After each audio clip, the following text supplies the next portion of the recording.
ঋষি, বই তো ছাপা হয়ে গেল। বাহ, কই কই দে দে। আমার নাম অশোক। বাহ,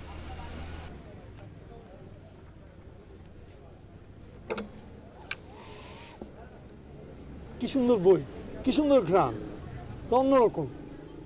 এখন তো বই বিক্রি করতে হবে, হবে। দোকানে দিলে রিস্ক। কয়েকদিন পরে খোঁজ নিতে গেলে বলে বই বিক্রি হয়নি, ফেরত চাইলে বলে খুঁজে পাওয়া যাচ্ছে না। আমার বই ছাপা হলেই ভূতে ধরে, এই জন্য তো নিজের খেয়ে নিজের মোষ তাড়াই। তো এখন বই বিক্রি করবো কিভাবে?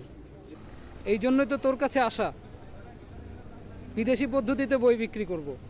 কিভাবে? তুই গিটার বাজিয়ে বাজিয়ে গান গাবি, আর আমি বই সাজিয়ে বিক্রি করব। বাহ বাহ, খুবই ভালো আইডিয়া। কালকে সকাল থেকে আমরা বই বিক্রি করা শুরু করবো। লাউয়াই নতুন বই বের হয়েছে, বাঁশি বাজান লাউয়াই, গান হবে। এটা তোকে দিব না, এটা আমার। নতুন বই, নতুন বই, রিপনের নতুন বই, নতুন বই পড়ে যা।